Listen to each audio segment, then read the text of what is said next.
My wife turned verbal consent into a weapon of control. I applied it back, recorded the abuse, and let a judge and families watch me walk out.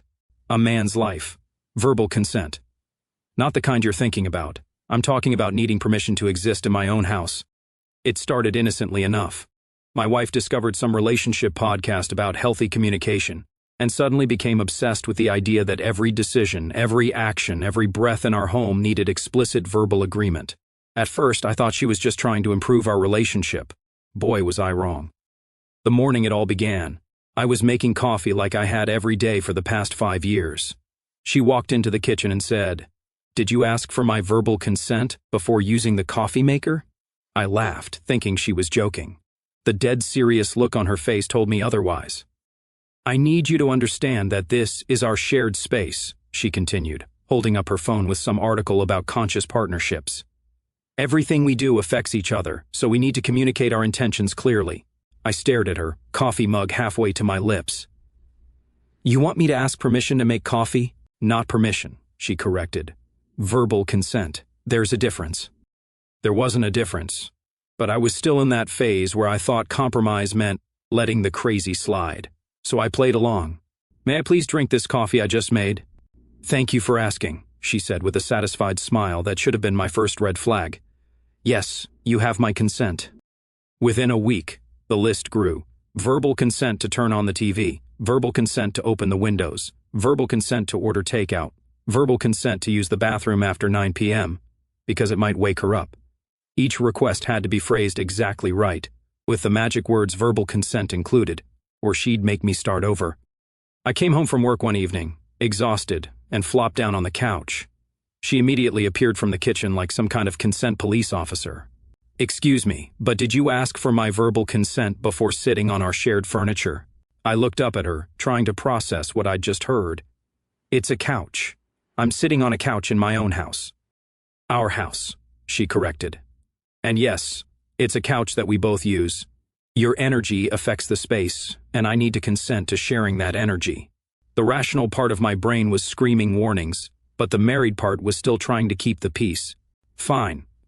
May I please have your verbal consent to sit on this couch?" "Thank you for asking properly. Yes, you have my consent." She pulled out a notebook and actually wrote something down. When I asked what she was writing, she said she was documenting our communication progress to track patterns and improvements. By the 3rd week, I needed verbal consent to heat up leftovers, because the microwave noise might disturb her meditation. Verbal consent to check the mail because walking past her home office might break her concentration. Verbal consent to exist in the same room while she was reading. The breaking point came when I was sick with a fever and needed to get medicine from the bathroom cabinet. She stopped me in the hallway. "I need your verbal consent request for accessing the shared medicine cabinet." I was burning up, barely able to stand, and she wanted me to perform some ridiculous ritual to get aspirin. That's when something clicked in my head. This wasn't about communication or respect. This was about control. She had found a way to make me ask permission for everything while disguising it as progressive relationship goals.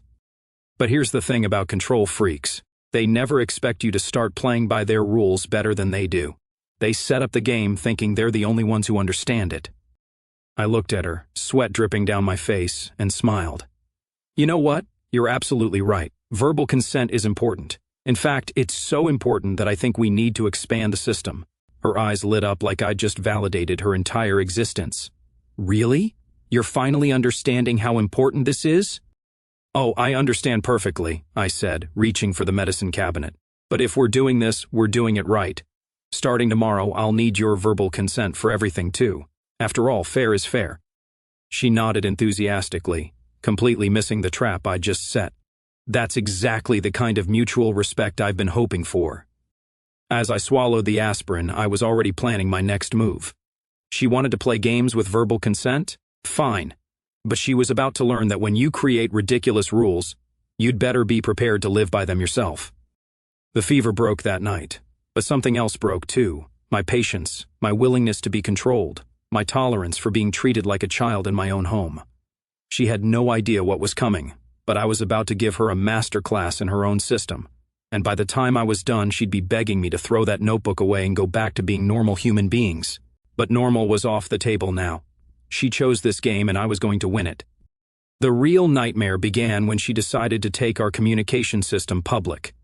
What started as house rules became her personal mission to educate the world about proper verbal consent, with me as her unwilling demonstration dummy. Our first public humiliation happened at dinner with her parents. We were sitting at a nice restaurant, having what I thought was a normal conversation about weekend plans when her father asked me about the new project at work. I opened my mouth to answer, and she immediately held up her hand like a traffic cop. "Wait," she said, loud enough for neighboring tables to hear. "Did you ask for my verbal consent before sharing details about your work life that might affect our household planning?" The entire table went silent. Her mother's fork stopped halfway to her mouth. Her father looked like he was trying to solve a math problem. I felt my face burning with embarrassment. "I'm sorry, what?" her father finally asked. "We've implemented a communication system where we ask for verbal consent before making statements that impact our shared life," she explained, pulling out her phone to show them the same article she'd been obsessing over. "It's about respect and mindful partnership." I looked around the restaurant, noticing other diners starting to stare. This was my moment to either play along or draw a line in the sand. The old me would have mumbled some apology and asked for permission like a trained dog, but the fever had burned away my patience for this nonsense. "You know what?" I said, setting down my water glass. "You're absolutely right. May I please have your verbal consent to answer your father's question about my own job?" The sarcasm was thick enough to cut with a knife, but she completely missed it. "Thank you for asking properly. Yes, you have my consent." Her parents exchanged looks that said everything. Her mother actually whispered, "What is happening?" to her father, who just shook his head in disbelief. She was just getting started.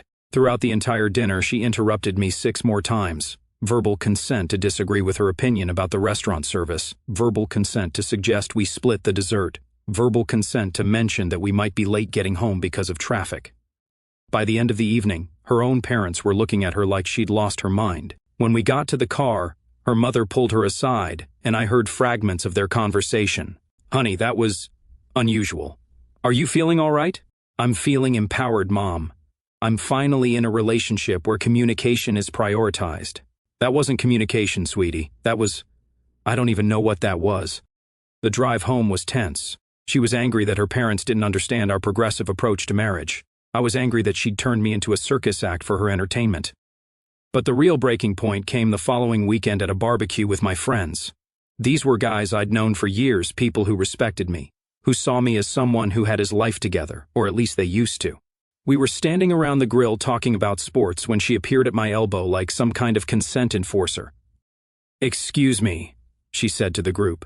"I need him to request verbal consent before expressing opinions about last night's game, since his mood about sports affects our home environment." The entire conversation died. 5 grown men stood there staring at her, then at me, waiting to see how I'd respond. This was the moment that would define how they saw me for the rest of our friendship. My buddy Jake, who's never been one to hold back, broke the silence. "Did she just ask you to get permission to talk about football?" "It's not permission," she corrected. "It's verbal consent." "There's a difference." "No," Jake said slowly. "There really isn't." I could feel the respect draining out of their eyes as they looked at me. These were men who had always seen me as an equal, someone who could hold his own. Now I was standing there like a child who needed Mommy's permission to speak. She pulled out her notebook and started writing again. "I'm documenting resistance to healthy communication patterns," she announced to the group. "It's fascinating how threatened people become when asked to consider their partner's emotional needs." That's when something snapped inside me, not anger exactly, but clarity. Crystal clear understanding of what she was doing and why. This wasn't about communication or respect or partnership. This was about power. She had found a way to diminish me in front of everyone who mattered to me, and she was enjoying every second of it. I took a deep breath and smiled at my friends. "You know what, guys? She's absolutely right. Verbal consent is incredibly important. In fact, it's so important that I think everyone should experience it." She beamed at me, thinking I was finally embracing her system publicly. So I continued, turning to her with the same smile. "I need your verbal consent to continue standing in this backyard, since your presence here affects the social dynamic of my friendships." Her smile faltered slightly. That's not how it works." "Oh, but it is," I said, keeping my voice perfectly calm and reasonable. If I need your consent to express opinions because they affect our home environment, then surely you need my consent to participate in my social gatherings, since your behavior here definitely affects our relationship dynamic. The guys started grinning as they realized what I was doing. Jake actually started laughing. And while we're at it, I continued, I'll need your verbal consent to breathe the same air as you, since sharing oxygen could be considered an intimate act that requires mutual agreement. Her face went red. You're being ridiculous. I'm being consistent, I replied. These are your rules. I'm just making sure they apply equally to both of us.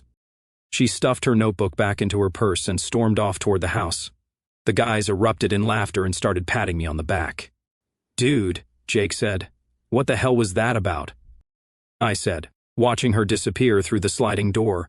Was my wife learning that, when you create a game, you'd better be prepared to play by your own rules?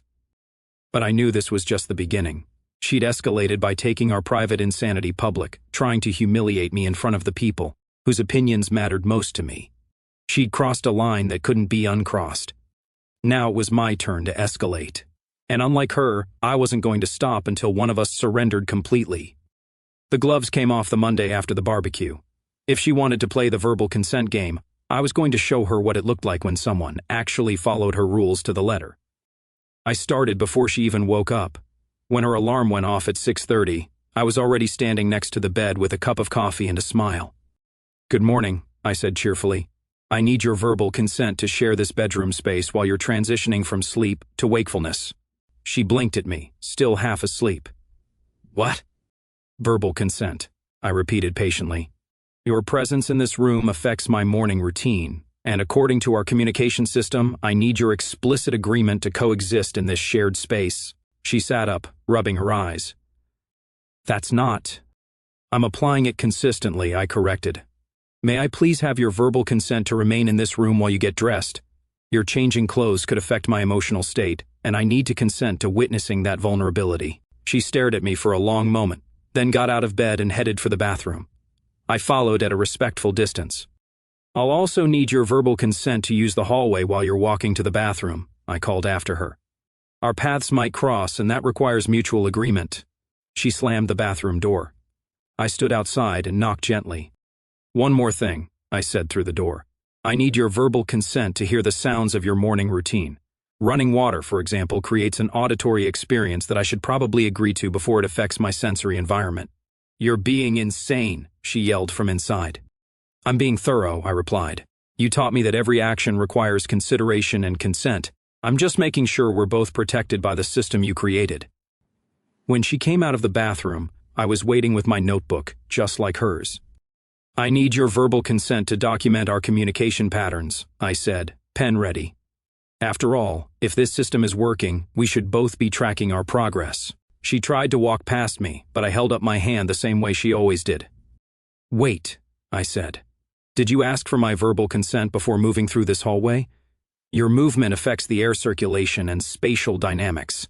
Stop it, she said, but her voice was less confident than usual. I can't stop it, I replied reasonably. You said this is how healthy relationships work. Are you saying you don't want a healthy relationship? At breakfast, I really hit my stride. She reached for the orange juice and I cleared my throat. Verbal consent to consume beverages that we both might want later. She poured the juice anyway. I made a note in my notebook. Documenting non-consensual beverage consumption, I said aloud as I wrote. This is exactly the kind of pattern we need to track. She slammed the glass down. This is ridiculous. You're right, I agreed. It is ridiculous. But it's your system. May I please have your verbal consent to point out that you just consumed juice without asking if I wanted some first?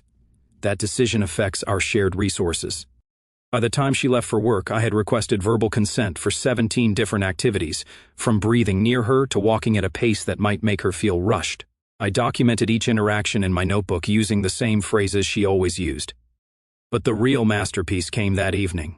She walked in the door clearly exhausted from dealing with her own medicine all day, and I was waiting with a smile in my notebook. Welcome home, I said warmly.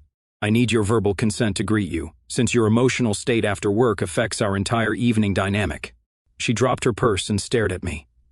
What is wrong with you? Nothing's wrong with me, I said, still smiling. I'm just implementing the communication system you taught me. May I please have your verbal consent to exist in the same room as you while you decompress from your workday? She tried to walk to the kitchen, but I gently blocked her path.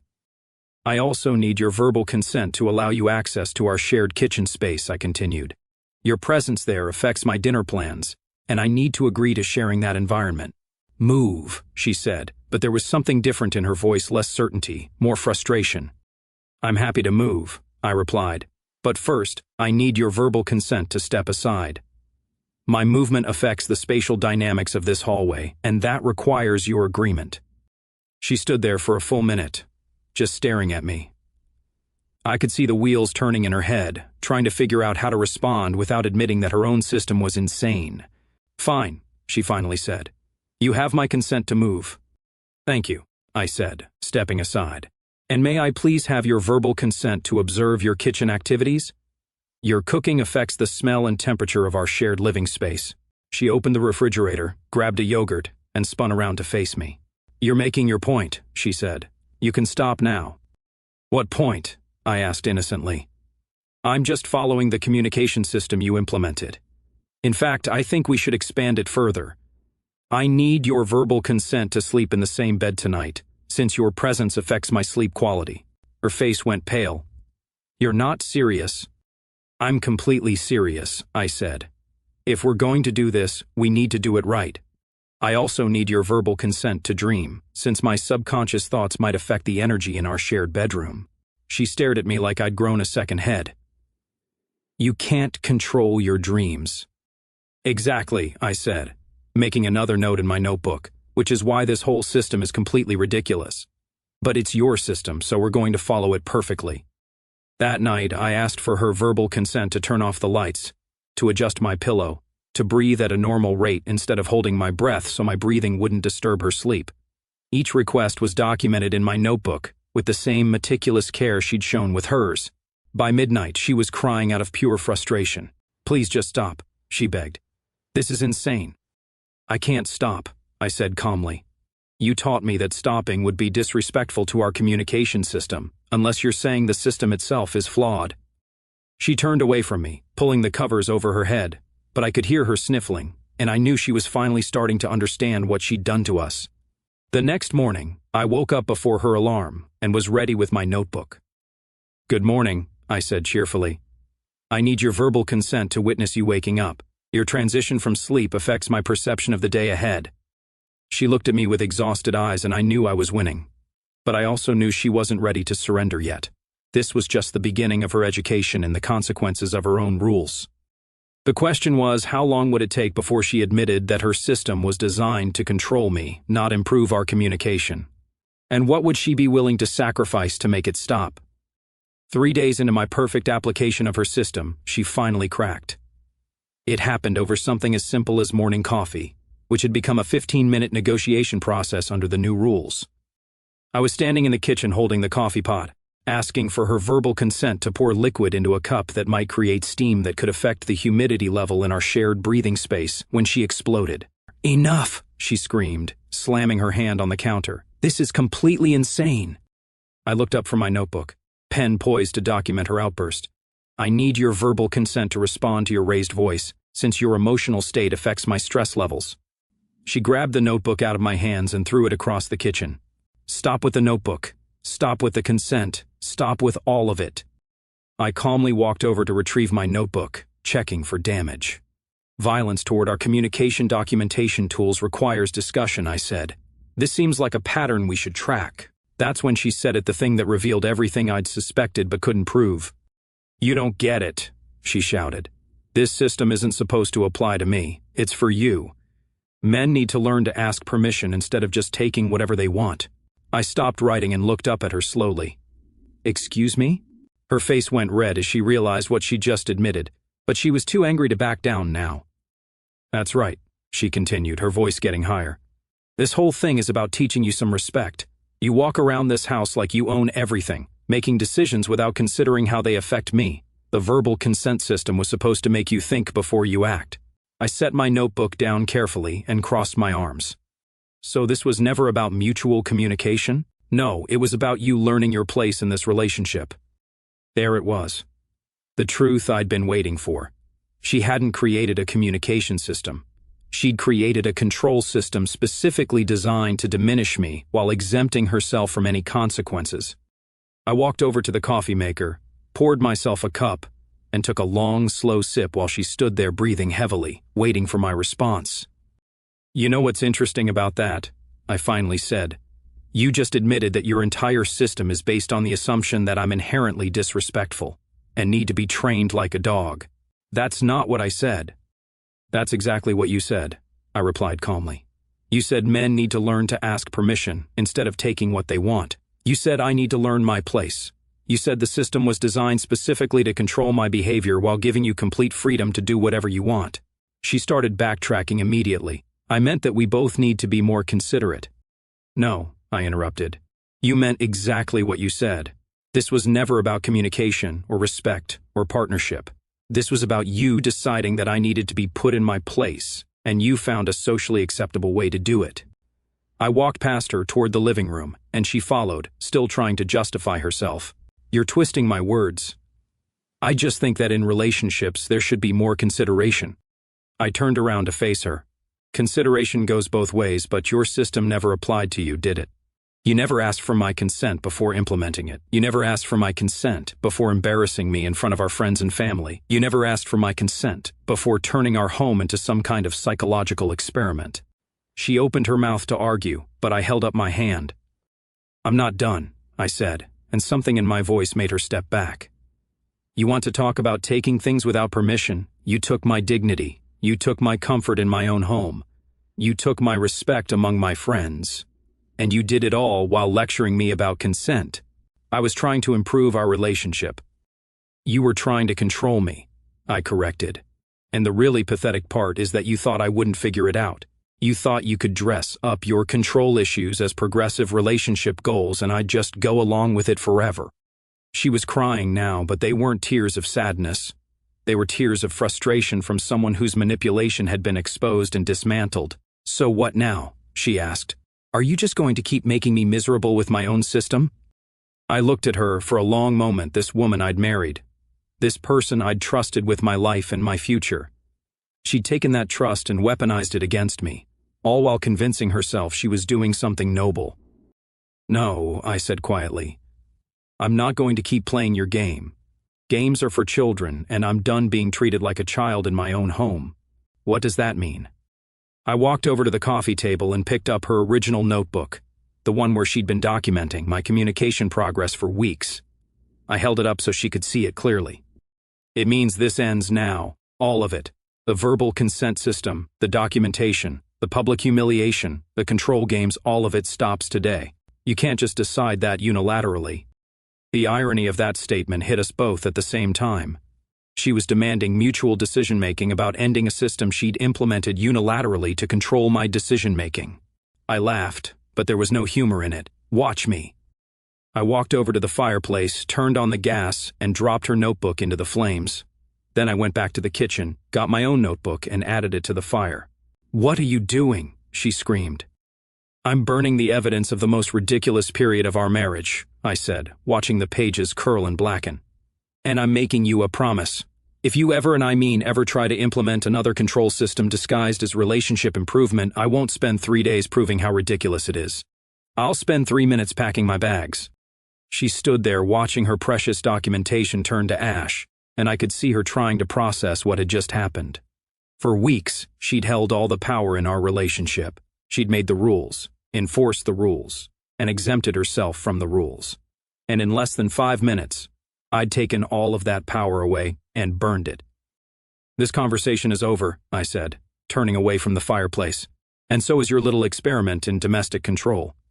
We're going back to being adults who treat each other with actual respect, not this performative nonsense you created." As I walked toward the stairs, she called after me, "Where are you going?" I stopped and looked back at her, still standing next to the fireplace where her control system had just gone up in smoke. "I'm going to take a shower," I said. "And I'm not asking for your permission." The peace lasted exactly 4 days. Then she made the mistake that ended everything. She waited until I was feeling comfortable again, until I thought we'd moved past her control experiment.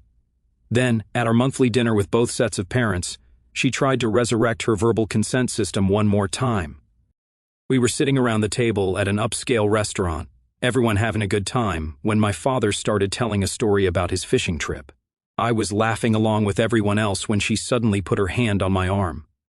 "I need you to ask for my verbal consent before laughing," she said quietly, but loud enough for the table to hear. "Your reaction affects the social dynamic." The entire table went silent. Both our mothers stopped mid-conversation. My father's story died in his throat. Everyone was staring at us, waiting to see what would happen next. But instead of anger, I felt something else entirely. Clarity, perfect, crystal clear understanding of what needed to happen next. I stood up slowly, pulled out my phone, and opened the voice recorder app. I set it on the table where everyone could see it. "Actually," I said, my voice calm and clear, "I need everyone here to witness something important. I need to ask my wife for her verbal consent." Her eyes lit up, thinking I was finally embracing her system publicly. "Of course," she said with that satisfied smile. "What do you need consent for?" I looked around the table, making eye contact with each person there, both our parents watching this moment that would define the rest of our lives. "I need your verbal consent," I said slowly, "to file for divorce." The silence that followed was deafening. She stared at me like I'd just spoken in a foreign language. "What did you just say?" she whispered. "You heard me correctly," I replied, keeping my voice steady and professional. "I'm requesting your verbal consent to end our marriage. After all, this decision affects both of us, and according to your system, I need your explicit agreement before taking any action that impacts our shared life." Her mother gasped. My father dropped his fork. Everyone at the table was frozen, watching this surreal moment unfold. "You can't be serious," she stammered.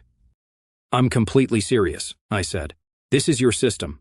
I need verbal consent for everything that affects you, right? Well, divorce definitely affects you, so I'm following your rules perfectly." I reached into my jacket pocket and pulled out a manila envelope, setting it on the table next to my phone. "These are the papers," I continued. "I had them drawn up this week, but I can't proceed without your verbal consent, because that would be disrespectful to the communication system you created." She was shaking now, looking around the table for support, but everyone was too shocked to speak. "This is insane," she finally said. "You're using my own system against me." "I'm using your system exactly as designed," I corrected. "You taught me that every decision requires consent. You taught me that actions, affecting shared spaces, need agreement. You taught me that communication should be explicit and documented." I gestured to my phone, still recording. "This is all documented just like you wanted, so I need your answer. Do I have your verbal consent to proceed with divorce?" "No," she shouted. "Obviously not." I nodded and made a note on my napkin. "Documenting denial of consent," I said aloud. "But here's the interesting thing about your system. You never actually asked for my consent when you implemented it, did you?" The table was so quiet you could hear the kitchen noise from the back of the restaurant. "You never asked for my consent to embarrass me in public. You never asked for my consent to document my behavior like a lab rat. You never asked for my consent to treat me like a child who needed permission to exist in his own home." I picked up the envelope and stood up. "So while I appreciate you teaching me about the importance of consent, I've decided to apply some of the principles you missed, like the principle that says I don't need anyone's permission to leave a situation that's harmful to me." I looked around the table one more time. "I want everyone here to understand something. This isn't about anger or revenge. This is about respect, real respect, not the performative kind that comes with notebooks and permission slips." I turned back to her, tears streaming down her face. "You can keep your verbal consent system," I said, "but you'll have to find someone else to practice it on." I left the envelope on the table, picked up my phone, and stopped the recording. "Dinner's on me," I told the shocked faces around the table. "Consider it my final contribution to this family gathering." As I walked away, I heard her calling my name, but I didn't turn around. Behind me, both families were trying to process what they'd just witnessed. The complete dismantling of a marriage documented and witnessed using the very system she'd created to control me. The irony was perfect. She'd wanted verbal consent for everything, and I'd given her exactly that, a clear, documented, witnessed request that exposed the entire charade for what it really was. By the time I reached my car, I felt lighter than I had in months, free from the constant permission-seeking, free from the documentation and control, free from pretending that manipulation was communication. She taught me about consent, all right. She taught me that I never had to consent to being diminished, controlled, or treated with anything less than genuine respect. The recording would be useful for the divorce proceedings, but more importantly, it would remind me never to accept that kind of treatment again. The divorce was finalized 3 months later. She fought it initially, claiming I was being emotionally abusive by using her own system against her. Her lawyer quickly dropped that angle when I played the recording from the restaurant dinner. The final hearing was a masterpiece of irony. She sat across from me in that courtroom, trying to explain to the judge why her verbal consent system was reasonable and why my response to it was extreme. "Your Honor," she said, "I was simply trying to improve our communication patterns." He turned it into something vindictive and cruel. The judge, a woman in her 60s who'd probably seen every manipulation tactic in the book, looked at the evidence I presented: the notebooks, the recordings, the testimonies from family and friends who'd witnessed her public humiliation tactics. "Let me understand this correctly," the judge said. "You implemented a system where your husband needed your verbal permission for basic daily activities in his own home?" "It wasn't permission, Your Honor. It was consent for shared decisions, including consent to use the bathroom after 9 p.m. My ex-wife's face went red. "That was about consideration for my sleep schedule," she added quickly. "And consent to sit on furniture in his own living room." "Our living room, Your Honor." The judge flipped through more pages. "Consent to express opinions about sports because his mood might affect the home environment." Silence. "Mrs. Johnson," the judge continued, "what you've described isn't communication improvement. It's a systematic pattern of control disguised as progressive relationship management." My lawyer leaned back with a satisfied smile. We'd prepared for this moment carefully. "Your Honor," I said when asked to speak, "I want to be clear about something. I don't hate my ex-wife. I feel sorry for her. She confused control with love, manipulation with communication. The verbal consent system wasn't about respect. It was about power." I pulled out my final piece of evidence, a letter she'd written to her sister discovered during the evidence-gathering phase. In it, she explicitly stated that she designed the system to put me in my place and teach me some humility. She never intended it to be mutual. She never intended it to improve our relationship. She intended it to diminish me. The judge read the letter silently, her expression growing more stern with each line. "Mrs. Johnson," she said finally, "is this your handwriting?" "Yes. But it was taken out of context." "The context seems quite clear," the judge interrupted. "You deliberately created a system designed to humiliate and control your husband while exempting yourself from any reciprocal treatment." She tried to argue, but the evidence was overwhelming. The divorce was granted, with the judge's stern warning about using relationships as platforms for control experiments. Walking out of that courthouse, I felt something I hadn't experienced in over a year: complete freedom. No notebooks to worry about, no permission slips for basic human activities, no walking on eggshells around someone who'd turned marriage into a psychology experiment. 6 months later, I ran into her at a coffee shop. She looked different, smaller somehow, less confident. When she saw me, she hesitated, then walked over. "Can we talk?" she asked. "Sure," I said. "But I should warn you, I'm not asking anyone's permission to have this conversation." She actually smiled at that, which surprised me. "I wanted to apologize," she said. "Not for the divorce that was probably inevitable, but for what I put you through. My therapist helped me understand that I was trying to control you because I felt powerless in other areas of my life." I studied her face, looking for signs of manipulation, but she seemed genuinely different. "I appreciate that," I said. "But understanding why someone hurts you doesn't erase the hurt." "I know," she nodded. "I just wanted you to know that I learned something from all this. Real respect isn't about making someone ask permission to exist. It's about trusting them to make good decisions and supporting them when they don't." We talked for another few minutes and then she left. No drama, no attempts to reconcile, no manipulation tactics, just two people who'd learned hard lessons about what relationships should and shouldn't be. These days I'm dating someone new, someone who understands that partnership means mutual respect, not mutual surveillance. Someone who knows the difference between consideration and control. And the best part, we've never needed a single notebook to figure out how to treat each other with dignity. The verbal consent experiment taught me something valuable. When someone shows you who they really are through their actions, believe them the first time. Don't wait for the explanation, the justification, or the apology. My ex-wife showed me she was someone who would disguise control as communication, manipulation as love, and dominance as progressive thinking. I chose to believe what she showed me rather than what she said. That choice gave me my life back. Some people need permission to live their lives. Others just need the wisdom to recognize when it's time to stop asking for it. I learned to be the second type of person, and I've never looked back.